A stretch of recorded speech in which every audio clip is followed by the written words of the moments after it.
Hi friends, Pammy Pam here. Today I'm dressed in some traditional Indian garb. It's called a Salwar Kameez, and I want to share with you a book published by Lee and Low Printers. It's called King for a Day, and it's about a boy named Malik who lives in Pakistan and how they celebrate their spring.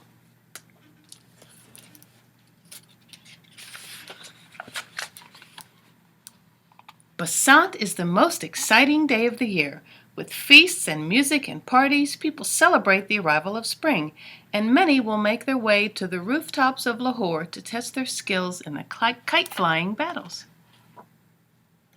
While you're listening to the book, take a look at the beautiful illustrations and the different textures and the colors.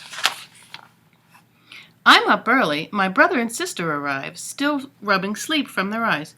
My brother asks, "Malik, is that all you made?" My sister says, "How can you be king of Basant with only one kite?" "It's called Falcon. Inshallah, it will be fast enough.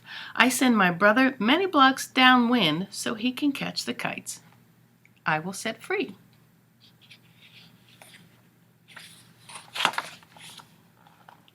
There's the bully next door. Ha! It's time to make him pay for hitting me and throwing stones at my sister. I'll get back at him with Falcon. The bully shouts at us, calling my sister a bad name. My sister yells right back, but when she turns around, I can see she is hurt inside.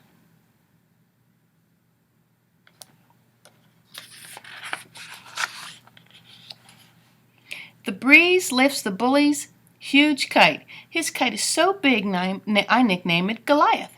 It must have cost a fortune. Falcon is small, built for speed.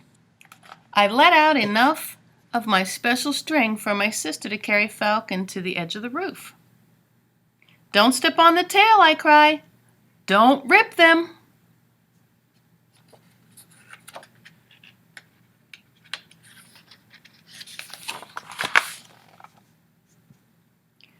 On the count of 3, my sister jumps. I tug on the string. Falcon leaps into the sky. I'm ready to attack. I work my string, dipping Falcon so it circles Goliath. Because it's so big, Goliath is slow. My kite string rubs the bully's kite string. Snip! I've sliced it. Goliath flies free, and the bully string drops from the sky like a fishing line with nothing on the hook. The bully picks up his other kite, a smaller, faster kite. He gets it climbing on the rising currents of air until it's almost as high as Falcon. I take a deep breath, bracing myself. The bully's kite circles, trying to trap Falcon. I move away, watching closely for the next attack. The bully pulls his kite left. Quickly, I pull down as hard as I can, sending Falcon into a steady dive. "Let up, Malik," my sister cries. "You're going to crash."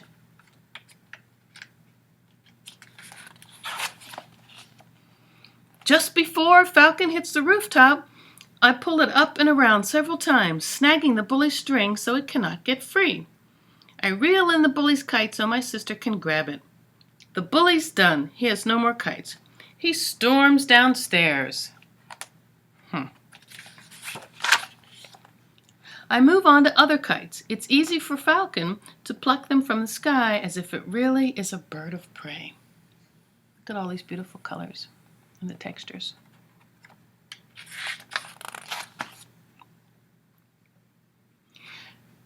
Big kites, little kites, fancy and plain, even kites made of old newspapers.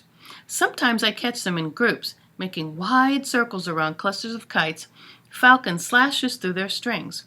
For a while, the kites fly where the wind carries them. When they land, they'll belong to whoever finds them, but at least they will have tasted freedom. Inshallah, I really am king of Basant today.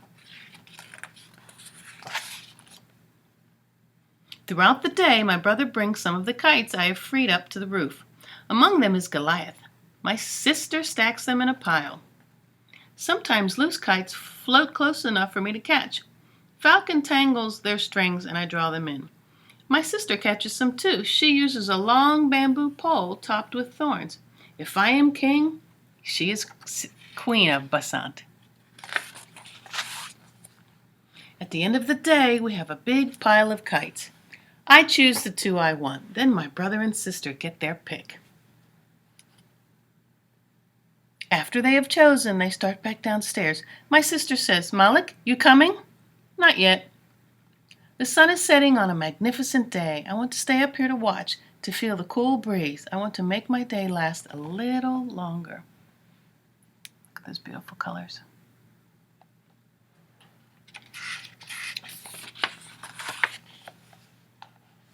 Suddenly, I hear yelling from below. The bully pushes a young girl to the ground. Then he grabs her kite and runs into his house. The girl gets to her feet, sobbing. She heads down the alley, trailing the kite string behind her. Something makes me pick up Goliath and drop it over the side of the roof. It floats, slicing the air side to side to land close beside her. Yep.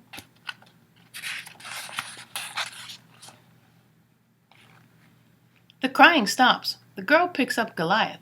I duck just as she looks over to see where it came from. When I look again, she's dancing along. Then she rounds the corner. She's gone.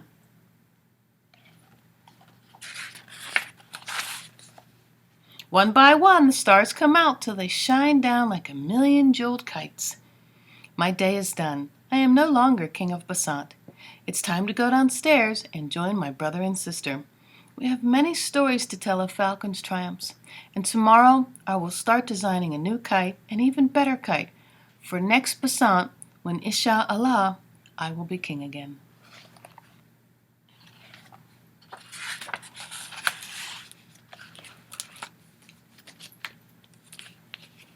Wasn't that a great story? And you know the thing I love about them most? Malik's in a wheelchair.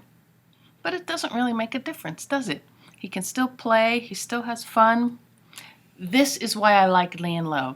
They're stories about kids doing things that kids do. They happen to be from other countries, and everybody's represented. Do you have a favorite book? Tell me about it.